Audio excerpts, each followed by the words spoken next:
If you are a new joiner, please don't post on LinkedIn that you're a new joiner because you are literally lighting up like a lighthouse to a hacker. How does a professional sniper get into cybersecurity? Only the last 10 years I've got into the digital intelligence side, and that came through actually a very cool chapter in my life, which was being involved in a TV show called Hunted. I basically fell in love with it, and the rest was history, as they say. Walk us through the best stories you have and how did you catch this perpetrator? Recently, we were looking after a client who's based in Canada. They were going to travel to Paris. We then found on a weird, obscure Telegram chat group of criminals discussing him visiting Paris. They were going to cut a key for his room and go in and rob the room. I am someone who cares a lot about my privacy. I don't want people to know where I am, what I'm doing, and I'm sure other people watching wish the same. How can they protect themselves? Hackers need key ingredients to make it work. Think of it like baking a cake. If a hacker misses a key ingredient out, it arouses suspicion and the hack won't work. If they get that recipe correct, they can hack anyone. Ben, welcome to the GISEC Podcast. Thank you for having me. Pleasure. How does a professional sniper get into cybersecurity? Well, I'm not sure, statistically speaking, there's many snipers that get into the digital side. Mostly people from the military, I think, stay very much in the physical realms and physical security. But I guess a little story from my background, after leaving military and then in the intelligence services for 10 years, all of that career was physical. Only the last 10 years I've got into the digital intelligence side, and that came through actually a very cool chapter in my life, which was being involved in a TV show called Hunted. And then from there, I guess my passion for all things digital, all things OSINT, intelligence collection in the digital sphere, I basically fell in love with it. And the rest was history, as they say. Is catching a cyber criminal, does it give you the same thrill as catching a real criminal? Yes, it does, because it's the same thing. They're both criminals. And I think in the digital sense, for me, it's more of a game of cat and mouse. It's more of a game of finding these little nuances in digital information and sticking it together like a digital jigsaw puzzle. Whereas in the physical world, yes, it's sometimes demanding, but you're seeing what you're looking at. It makes more sense because it's tangible. In the digital world, it's much more complex. And I think maybe I've got too much time in my hands, but I just love that cat and mouse adventure of being able to join all the dots in that digital world. Okay, so that brings me to my next question. I want you to give me the craziest stories that you can think where you put together multiple different information sources, maybe from Instagram, LinkedIn, Twitter, Snapchat, because people are sharing so much, right? Yeah, people are sharing information about their dogs, information about them graduating. Someone getting hired on LinkedIn is posting on LinkedIn, today is my first day of job, right? So you see how much people are sharing, and this didn't exist a long time back. Walk us through the best stories you have on what you pieced together and how did you catch this perpetrator that you were chasing? Yeah, just to your point actually about the new joiners, and for anyone who's listening to this podcast, if you are a new joiner, please don't post on LinkedIn that you're a new joiner because you are literally lighting up like a lighthouse to a hacker. It's their favorite thing at the moment to go for as new joiners. So I just wanted to address that. Elaborate. For anyone listening. Okay, elaborate. I'm a new joiner. I join company X. I'm really proud and enthused that I'm joining this company. I post it on LinkedIn. A hacker goes, bing, new joiner at the company. That's great. Now, as a hacker, I would suggest, statistically speaking, that this new joiner is probably working a hybrid environment of mostly at home and sometimes at work. Therefore, this person hasn't probably met the entire HR team or management team. So I'm going to act as someone they hasn't met before. And with a sense of urgency, I'm going to email them from a corporate domain that I've now nabbed because I've just bought the domain. It looks very similar, but it still tricks them. A new joiner wants to please their new boss. They're enthused. They want to do a good job.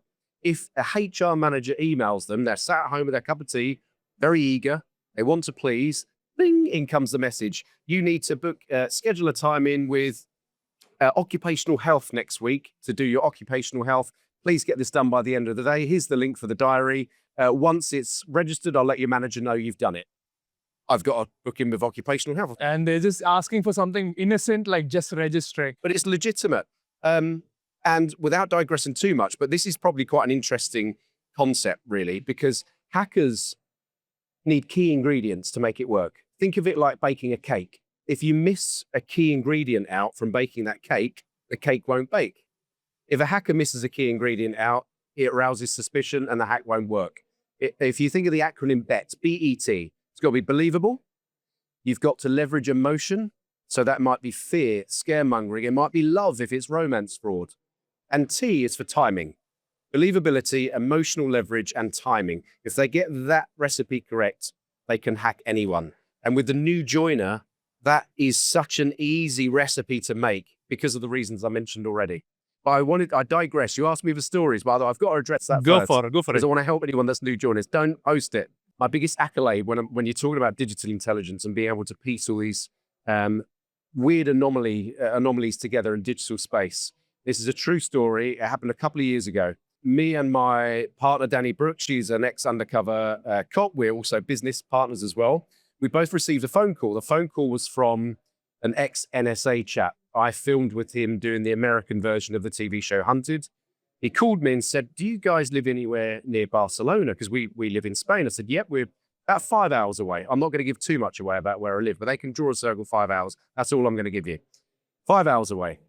Long story short, there was an FBI fugitive on the run. He'd been on the run for about 4 years, maybe slightly over 4 years.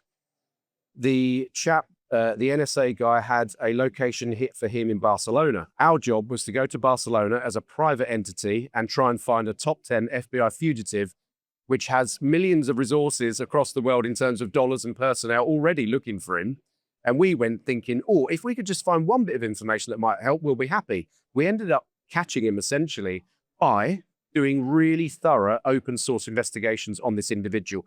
Yes, this would have been done by the FBI already. Of course it would. But sometimes a fresh perspective, someone else looking at it from a different angle helps. So we're literally in the car on the way to Barcelona, and Danny's on the laptop. I'm driving because we wanted to get there quick. So I drove out versus Danny. Danny done the research on the laptop, and she's looking at everything about this chap. What makes him tick? What does he like? We found out key bits of information. He's a sneakerhead. He loves really expensive trainers. Okay. He drinks. We found out that he drank, I think it was on a friend's post somewhere. Forgive me for not remembering exactly. I think maybe Facebook. The friend had posted a picture of him many years ago drinking Hennessy and Red Bull, which is a very weird mix of drink to have. So that's really, really important. It's a good piece of information. We found out lots of other stuff, and I'm conscious we haven't got all day, but long story short, we found out so much about this guy on his digital footprints, what he likes, what he doesn't like, where he's likely to be, what he needs. And we went to Barcelona and we blended open source investigation with physical on the ground investigations. And we were able to locate a property where we identified a fake identity that he'd been using whilst in Barcelona, which was a Swiss ID card he bought off the dark web. And he was registering with hotels and whatnot with this ID. And the police didn't know about this ID. We'd found it, registered it with the Spanish police. And in Spain, they monitor everyone that stays at hotels, Airbnbs, booking.coms every night. All that manifest is sent to the Spanish police. There's a database. But they weren't looking for this alias name. They're only looking for his true name. 2 months after, again, there's lots involved in this operation, but 2 months after, to put this story to bed, I guess, is he checked into a hotel in Madrid with the identification that we'd found, which led us to Barcelona through OSINT, found the ID, gave it to the police. He checked into the Madrid hotel the very next morning. The police are on his door acting as the room service. He opens the door and the rest is history, and he's now going to be charged this September in San Diego. So that was probably one of my favorite stories of OSINT and how it helps in real world investigations. Your work extends beyond catching these criminals, right? While going through your profile, I read that you're a digital bodyguard. Yes. Then you provide digital bodyguard services. Yes. Now I've heard of a physical bodyguard. What does a digital bodyguard do in the field of cybersecurity? It sounds really cheesy, but it does exactly what it says on the tin, because people often look at safety as a physical issue. And whilst it is in the most part, what people often forget is the digital trail that you leave behind, which hackers and adversaries are looking at. I'll give you an example. For a bank executive that might be traveling overseas to attend a conference much like this and do a speech or network, if a hacker or a group of hackers are targeting the company, they're looking at the digital footprints of the C-suite or whoever it is they're targeting at the company. Without monitoring that space and without knowing what you're putting outline and without knowing what's available to hackers, you really don't know about your digital security. You're going to be reactive with your physical security team. In fact, here's an even better example. Recently, we were looking after a client who's based in Canada. They were going to travel to Paris. They posted on LinkedIn they're going to travel to Paris. which many people do post on LinkedIn about the events they're going to. You can't really stop that in this day and age. We are conducting digital bodyguard services for him. We then found on a weird, obscure Telegram chat group, a group of criminals discussing him visiting Paris. They knew that because the concierge was part of this criminal group. Well, And we heard them chat or saw them chat on Telegram that they were going to cut a key for his room and go in and rob the room. So that's a really good example where digital bodyguard is so essential. And us finding that out before the trip meant a simple solution of switching hotel, booking it under a different name, and the threat is negated. So the physical team can sit back and relax a bit because we've done all the work. something that I think people can also adopt these days is, okay, you may visit these hotels, but post about the hotel maybe a couple days later. Right. You know, Simple. that's what I see influencers doing these days, right? So that the actual location of actors, well-known people is not known because people do show up. You know, like it could be fans, it could be hackers, like you mentioned over here. Now, It sounds really cheesy, but it does exactly what it says on the tin, because people often look at safety as a physical issue. And whilst it is in the most part, what people often forget is the digital trail that you leave behind, which hackers and adversaries are looking at. I'll give you an example. For a bank executive that might be traveling overseas to attend a conference much like this and do a speech or network, if a hacker or a group of hackers are targeting the company, they're looking at the digital footprints of the C-suite or whoever it is they're targeting at the company. Without monitoring that space and without knowing what you're putting outline and without knowing what's available to hackers, you really don't know about your digital security. You're going to be reactive with your physical security team. In fact, here's an even better example. Recently, we were looking after a client who's based in Canada. They were going to travel to Paris. They posted on LinkedIn they're going to travel to Paris, which many people do post on LinkedIn about the events they're going to. You can't really stop that in this day and age. We are conducting digital bodyguard services for him. We then found on a weird, obscure Telegram chat group, a group of criminals discussing him visiting Paris. They knew that because the concierge was part of this criminal group. well, And we heard them chat or saw them chat on Telegram that they were going to cut a key for his room and go in and rob the room. So that's a really good example where digital bodyguard is so essential. And us finding that out before the trip meant a simple solution of switching hotel, booking it under a different name, and the threat is negated. So the physical team can sit back and relax a bit because we've done all the work. something that I think people can also adopt these days is, okay, you may visit these hotels, but post about the hotel maybe a couple days later. Right. You know, Simple. that's what I see influencers doing these days, right? So that the actual location of actors, well-known people is not known because people do show up. You know, like it could be fans, it could be hackers, like you mentioned over here. Now, I'm someone who cares a lot about my privacy. I don't want people to know where I am, what I'm doing. And I'm sure other people watching this podcast wish the same. How can they protect themselves from people like you who specialize? And I don't want to be offensive over here, who specialize in tracking people with all information available. How can I protect myself from you? It's a really good question. And it's a question we're obviously asked a lot of, as a business, as a person in this field. And really, I mean, actually, the example earlier, we done a really cool session in the OSINT Lens stage here at GISEC this morning, an hour-long session. We done like a workshop, and we went online, and I demonstrated how easy it is to pick apart someone's digital life. So I'll use that as an example and then reverse backwards as to how to stop that happening. We selected the CIO of a major energy company in the UK. This was an open source, real live investigation we did. Within 10 or 15 minutes, we were able to identify all of their personal email addresses, their corporate email addresses, their mobile phone numbers, their passwords, where they live, the vehicle they drive, all of their social media sites, their likes and dislikes, where they go for restaurants, where they leave reviews, literally everything. That's an abridged version of what we found in 15 minutes. And how did you find it in 15 minutes? Well, simply, one of the biggest bits of advice I want to give to those listening that are concerned about their personal safety is hackers really like your personal credentials. And what I mean by that is your personal email address, something that's unique to you as a person, because that means I can search for you a lot more efficiently online. So let's take email addresses, for example. With the example this morning of the CIO of the oil company, is they used the same password on every single online account that they have, down to social media, TikToks, Instagram, Facebook, ESPN, all of the stuff they sign up to for the kids to do their homework. And with one email address, a hacker and people like us, we're doing it for good, of course, can identify all of these accounts. So already I've got 45 or 50 accounts I can now socially engineer you on.